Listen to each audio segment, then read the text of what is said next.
नमस्कार मैत्रिणींनो, श्री स्वामी समर्थ. स्वागत आहे तुमचं रंगोली या चॅनलवरती. तर आजच्या नवीन भागामध्ये आपण नवीन अशा 5 रांगोळी काढणार आहोत. अगदी सुरेख रांगोळी आहेत आणि सोप्या आणि देखण्यासुद्धा रांगोळी आहेत. तर व्हिडिओ शेवटपर्यंत पहा मैत्रिणींनो. आजच्या 5ही रांगोळी तुम्हाला खूप आवडतील. तर हे बघा, आपण इथे 3 अशा लाईन मारून घेतल्यात लहान मोठ्या, आणि त्यावरती एक चक्र काढून अशा आपण डबल पाकळी 3 पाकळ्या काढून घेतलेल्या आहेत. खूप सोपी आणि खूप सुंदर अशी रांगोळी डिझाईन आहे. सर्वांनाच ही रांगोळी नक्कीच आवडेल.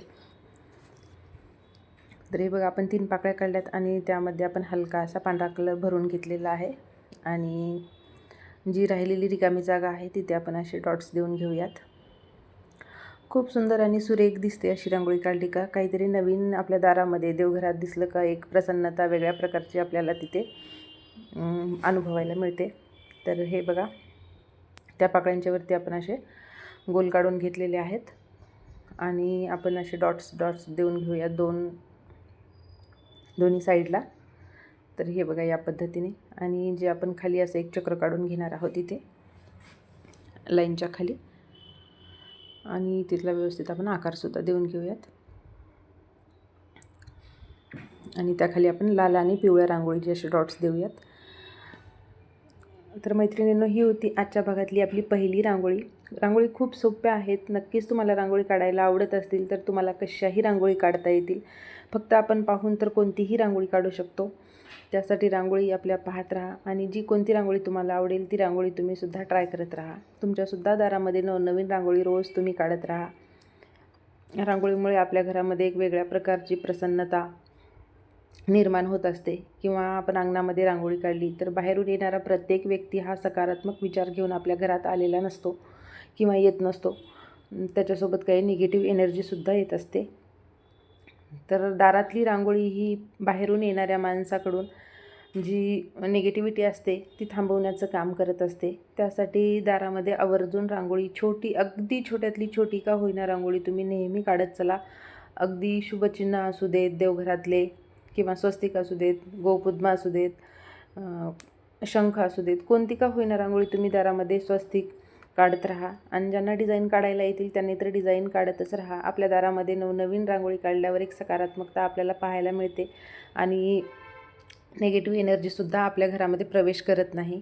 तर इथे बघा, आपण ही नवीन प्रकारची रांगोळी डिझाईन काढलेली आहे. नक्कीच तुम्हाला ही रांगोळी आवडली असेल मैत्रिणींनो.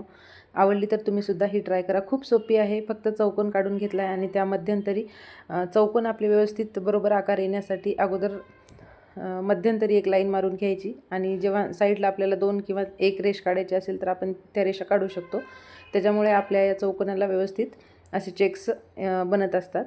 तर चौकोन काढताना फक्त एकच गोष्ट लक्षात ठेवा की चौकोनामध्ये अगोदर सेंटरची लाईन काढून घ्या आणि नंतर राहिलेल्या भागामधल्या तुम्हाला जेवढ्या काही लाईन मारायच्या आहेत त्या मारून घ्या. 1 2 3 काय असतील तर आपले हे मधले चेक्स बरोबर साईजमध्ये येत असतात. तर हे बघा, दोन्ही साईडने आपण असे तुरे काढून घेतलेत आणि त्या चेक्समधल्या लाईन त्याला अशा जॉईंट केलेल्या आहेत, आणि वरती आपण असे मोठे मोठे डॉट्स देऊन फुल तयार करून घेतलेलं आहे. रांगोळी खूप सोपी आणि सुंदर आहे. दिसायलासुद्धा एकदम आकर्षक रांगोळी दिसते. मला तरी आजच्या भागातली ही रांगोळी खूप सोपी आणि आकर्षकही दिसायला आहे. ही रांगोळी मला आवडली आजची. तुम्हाला कोणती रांगोळी आवडली ते सांगायला विसरू नका. तर हे बघा, इथे मी चेक्स तुम्हाला काढून दाखवते. अगोदर मधली लाईन दिलं का नंतर आपल्याला लाईनचा अंदाजा येतो की लाईन आपल्याला कुठे मारायची आहे. तर त्या प्रकारे मारलं का असे चौकोन आपले व्यवस्थित येतात. तर ही सुद्धा रांगोळी खूप सोपी आहे. अगोदर आपण असा एक चौकोन काढून घेतला आहे आणि त्यामध्ये असे चेक्स काढून घेतलेत, आणि त्याखाली आपण अशा 3 लाईन दिल्यात, आणि खालच्या टोकाकडून आपल्याला अशा 2 पाकळ्या काढून घेतलेल्या आहेत.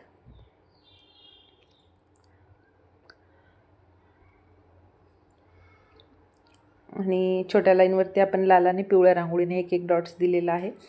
आणि वरती आपल्याला अगोदर जॉईंटला एक पाकळी काढून घ्यायची आहे, आणि आपल्या ज्या चेक्समधल्या लाईन आहेत त्या अशा वरती जॉईंट करत जायच्या आहेत. दोन्ही साईडने आपल्याला सेमच काढायच्या आहेत.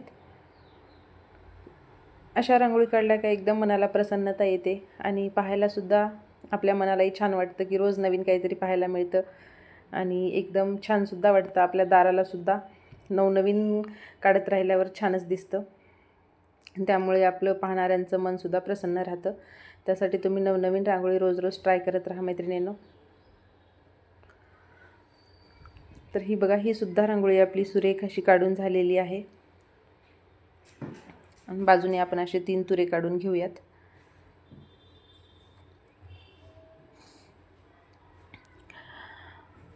वर्षातले 12ही महिने आपल्या घराच्या बाहेर तुळशीसमोर आणि देवघरामध्ये अगदी छोट्या का होईनात पण रांगोळी ह्या नेहमी काढायलाच पाहिजे. रांगोळीशिवाय आपली पूजा अपूर्ण असते.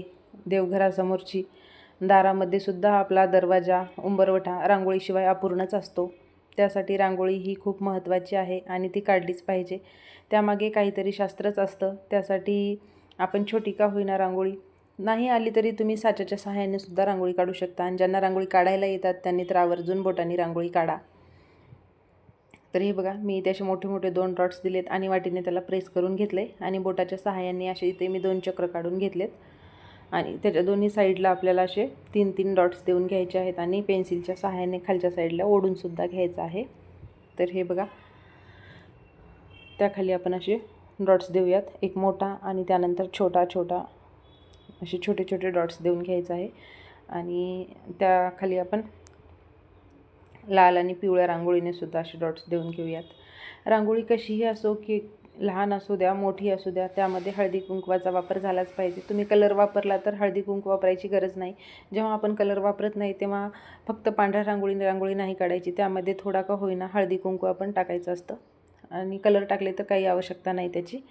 तर ही सुद्धा आपली रांगोळी इथे अगदी सोपी सुंदर आणि दिसायलासुद्धा देखणी रांगोळी काढून झालेली आहे मैत्रिणींनो.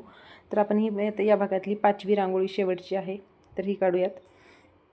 तर इथे बघा मी एक चक्र काढून घेतले आणि त्याच्या साईडला अशा पाकळ्या काढून घेतलेल्या आहेत. फ्रीहँड रांगोळी आहे. खूप सोपी आणि सुंदर आहे आणि दिसायलासुद्धा छानच दिसते. तर इथे आपण सगळ्या साईडने अशा पाकळ्या काढून घेतल्यात आणि त्या हलक्या अशा आपल्याला भरूनसुद्धा घ्यायच्या आहेत. तर मैत्रिणींनो ह्या होत्या आपल्या आजच्या भागातल्या रेखीव सोप्या सुंदर आणि आकर्षक अशा रांगोळी. तर आजच्या भागातली तुम्हाला कोणती रांगोळी सर्वात जास्त आवडली हे सांगायला विसरू नका. आणि तुम्हालाही रांगोळी काढायला आवडत असतील तर पाहायला आवडत असतील तर आपल्या चॅनलला जरूर सबस्क्राईब करा. इंस्टावरती सुद्धा आपली आयडी आहे अनु डेली रंगोली. तिथे सुद्धा तुम्ही फॉलो करू शकता. अशाच नवनवीन रोज रांगोळी पाहण्यासाठी आपल्या चॅनलला जरूर सबस्क्राईब करा. रांगोळी पाहत राहा, रांगोळी काढत राहा, रांगोळी शिकत राहा. तर भेटूयात आपण उद्याच्या भागामध्ये नवीन रांगोळीसह. तोपर्यंत सर्वांचे धन्यवाद.